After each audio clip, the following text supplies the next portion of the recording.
your madre, pay my respects to your padre, mi amor. Excusez-moi. Bref, comment allez-vous? Je sais pas faire d'intro normal, donc comme vous l'aurez remarqué, on est de retour sur le bureau. Et la dernière fois qu'on a fait ça, c'était pour écouter Playboi Carti, et ça va être une vidéo un peu similaire. Juste, on va pas écouter tous les albums, parce que bon, j'ai pas au mytho. J'ai regardé un peu la discographie du Boog. Bon, hein. Ça va être un petit peu long, mais du coup vous avez lu le titre et vous avez vu la miniature. Je vais écouter le dernier album de Bad Bunny. Et avant de se lancer dans l'écoute, je dois vous parler un peu de mon rapport à la musique hispanique, latino. Vous voyez ça là? Ceci est un des meilleurs albums que j'ai jamais écouté de ma vie. C'est un album vraiment culte, excellent, et avec une histoire derrière, pas l'histoire nécessairement qui nous est racontée dans le projet, mais l'histoire de comment cet album a été créé est vraiment passionnante. Alors on va pas parler de cet album aujourd'hui, c'est juste je voulais vous montrer ce projet, car j'aimerais un jour en parler surtout, et aussi vous dire que j'aime beaucoup la musique hispanique, c'est pas un souci. Le problème que j'ai avec la musique hispanique moderne, c'est que souvent j'ai l'impression ils n'utilisent pas assez l'histoire et les influences qu'ils ont eues par le passé. C'est un genre de musique extrêmement riche avec plein d'artistes incroyables, avec plein de genres incroyables, une grande diversité, et je trouve que souvent les artistes contemporains modernes de la musique hispanique, surtout du coup le reggaeton, c'est vraiment pas bien. Enfin, c'est le strict minimum alors qu'on pourrait faire tellement mieux.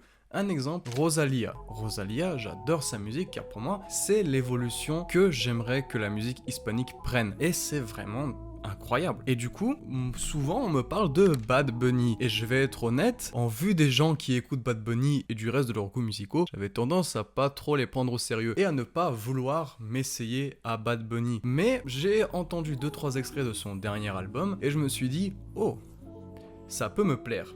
Ça peut me plaire, du coup, c'est pour ça que je me suis dit, pour faire suite à la vidéo un peu sur Playboi Carti et pour rester dans cette vibe de je donne une chance à un artiste ou des artistes qui m'ont laissé un peu sceptique et je vois ce que ça donne, et on va faire la même chose avec Bad Bunny. Maintenant, je parle pas espagnol, je pense que vous l'avez compris, j'essaye, je parle pas espagnol, je suis très mauvais en espagnol. C'est sûr que je vais pas vous faire une analyse et vous dire que waouh, les paroles sont magnifiques, même si je vais essayer, je vais regarder un peu des traductions, essayer de comprendre ce qu'il dit, parce que de ce que j'ai entendu, les textes dans certains des morceaux, dans son dernier projet, et même j'en ai entendu 2-3 autres dans ses plus anciens projets où il y avait vraiment des choses intéressantes. Pour revenir sur mon expérience avec Bad Bunny, comme je vous ai dit, ceux qui aiment Bad Bunny dans mon entourage, c'est souvent des personnes dont les goûts musicaux me laissent assez perplexe. Mais j'adore le catch. Vous allez me dire, pourquoi est-ce que je parle de ça alors que c'est une vidéo de Bad Bunny? Parce que Bad Bunny a fait du catch. Et Bad Bunny, il a fait une entrée à Puerto Rico avec une de ses chansons et c'était une dinguerie. Voilà pourquoi Bad Bunny, c'est pas quelqu'un comme Playboi Carti où sa personnalité me dérange, c'est quelqu'un que j'aime bien, contrairement à un Drake ou un Playboi Carti, hein. On revient toujours sur Drake, putain. En plus, je suis un peu en retard, c'est vrai que l'album il est sorti il y a un petit moment, mais je vais pas vous mentir, j'étais un peu occupé. Après avoir écouté le dernier album de Drake, je pense qu'on a tous besoin d'écouter de la vraie musique hispanique.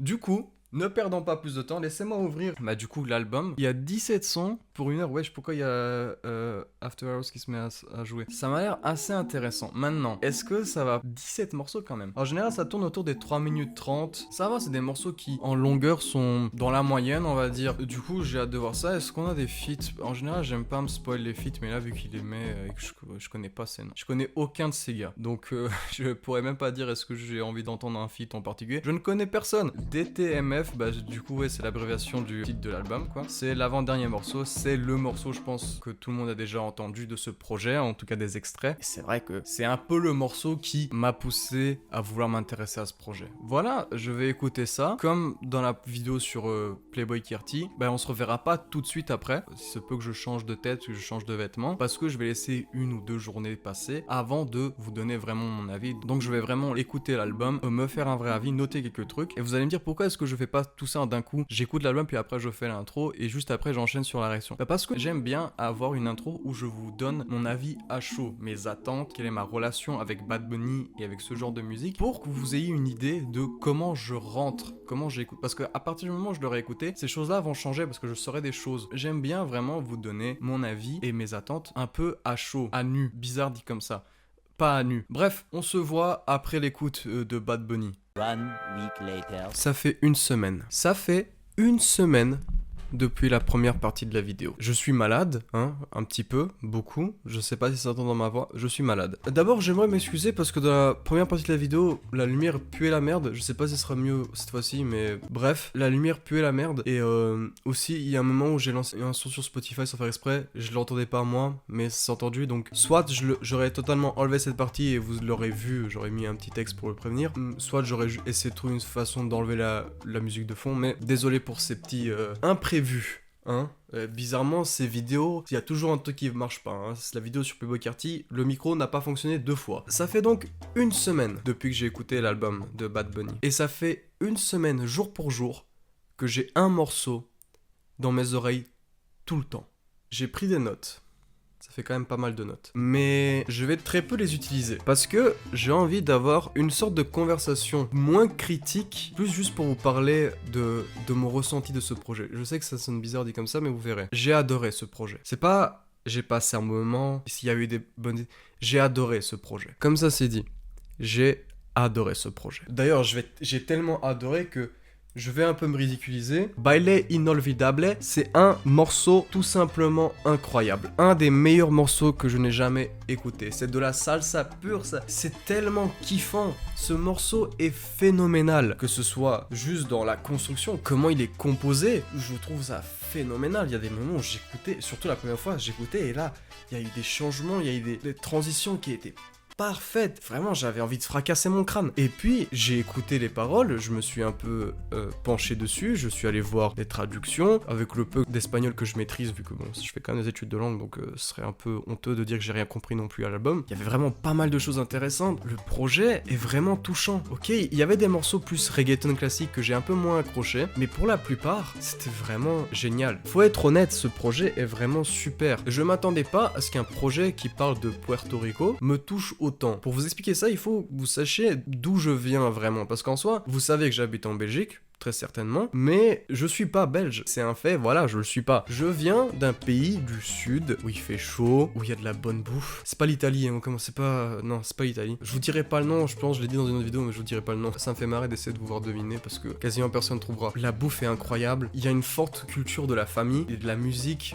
aussi, l'art. On a un style de musique propre à nous qui est très dur, mais qui est vraiment incroyable. C'est aussi un pays très pauvre. Malheureusement, c'est comme ça. C'est un pays qui est très pauvre. Une des raisons de pourquoi je ne suis plus là-bas. Dans beaucoup de choses qu'il disait sur Puerto Rico, ça m'a touché, ça m'a parlé. Et je pense que ça peut parler à beaucoup de personnes qui sont dans une situation similaire à la sienne ou à la mienne. C'est un projet qui m'a parlé. Malgré le fait que je sois pas latino, malgré le fait que je ne parle pas espagnol, malgré le fait que je sois pas de Puerto Rico, je l'ai dit avec l'accent, hein, je pense que beaucoup de personnes qui ont vécu des situations similaires, qui sont originaires de pays un peu cette vibe, comprendront et ressentiront probablement la même chose. C'est pour ça que je voulais pas juste faire plus une critique, vous donner mon avis sur ce que j'ai aimé. On va le faire un petit peu, mais je voulais pas juste faire ça parce que je m'attendais pas à ce que l'album me parle plus profondément que juste ah ça sonne bien, c'est sympa. Le projet m'a vraiment touché sur plusieurs points. Du coup, je peux pas non plus être 100% objectif quand je critique certaines choses parce que émotionnellement ça m'a atteint. Que ce soit juste la partie plus romance, amour, hein. Baile c'est un son d'amour, enfin un son sur son ex plutôt, mais la façon dont c'était écrit, construit,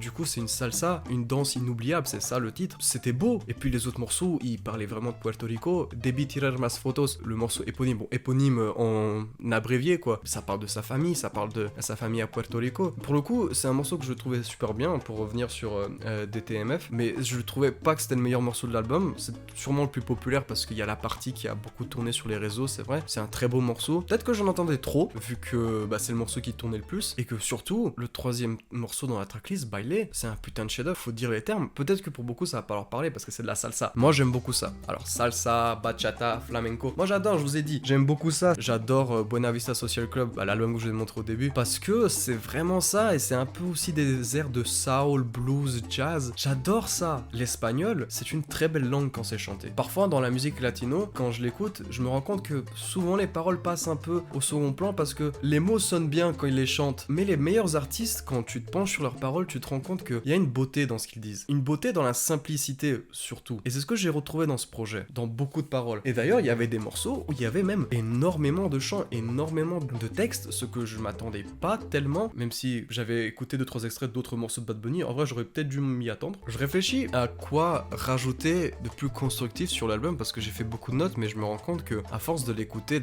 beaucoup des choses que j'ai notées, me dérangeaient de moins en moins. Par exemple, dans les feats, il y avait pas mal de feats où personnellement j'ai pas accroché. Peut-être parce que 3/4 des feats, c'était souvent les morceaux plus reggaeton que j'accrochais moins. C'est peut-être pour ça. Mais les morceaux qui n'étaient pas de ce style-là, qui assumaient beaucoup vraiment ce côté musique latino, j'ai adoré. Et c'était une grosse majorité de l'album. Du coup, l'album, je l'ai adoré. Attendez, là, ça va peut-être rien dire pour vous. L'album, il y a que 3 morceaux que j'ai pas mis dans une de mes playlists. Il y a que 3 morceaux que je n'ai pas likés. Tous les autres, ils sont likés ou ils sont dans des playlists. J'ai une playlist sur Spotify qui s'appelle Perfection. Alors, c'est pas vraiment perfection, mais c'est une playlist où juste je mets des morceaux que j'aime beaucoup de n'importe quel genre. Ça va vraiment du The Weeknd à du George Michael, ça va vraiment partout. C'est juste les morceaux que j'aime le plus, d'artistes que j'adore souvent. Et il y a 2 morceaux de cet album qui s'y sont retrouvés. Je n'aurais jamais cru qu'en 2025, je considérerais un morceau en particulier de Bad Bunny comme proche de la perfection. Certains vont dire que j'exagère. Peut-être, on n'est pas tous sensibles aux mêmes choses, mais objectivement ça reste un super bon morceau, super bien produit, super bien construit, super bien écrit, super bien performé, super bien interprété, puis quand tu rajoutes le côté émotionnel, c'est encore plus fort. L'outro de l'album est magnifique. En fait, les bas de l'album sont pas mauvais, et les hauts sont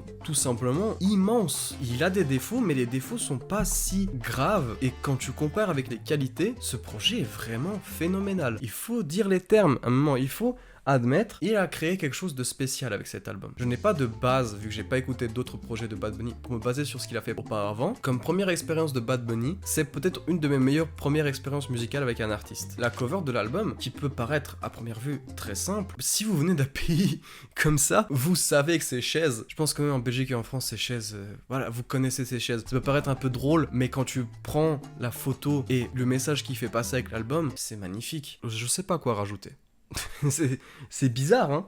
C'est vraiment bizarre, mais je sais pas quoi dire. C'est un super bon projet, les gars. Je sais vraiment, vous voulez que je rajoute quoi? C'est un bon projet, c'est beau, c'est bien écrit, c'est bien chanté, c'est bien interprété. L'album il s'écoute facilement, malgré qu'il y ait 17 morceaux, il dure 1 heure. 6 minutes, bailey. 6 minutes. 6 minutes, je te l'écoute 20 fois d'affilée s'il faut. Je m'en fous. Je suis content de voir que c'est quand même le 2e morceau le plus populaire de l'album. Hein. J'ai envie de savoir danser la salsa juste pour ce morceau. Honnêtement, y a pas quelqu'un qui va m'apprendre la salsa, genre une latina, je sais pas. C'est pas un appel, non, ne le prenez pas comme ça, non, oula, je vais me faire cancel. Pas en mode Thibaut InShape, concours Miss InShape, pas dans ce style-là, oula.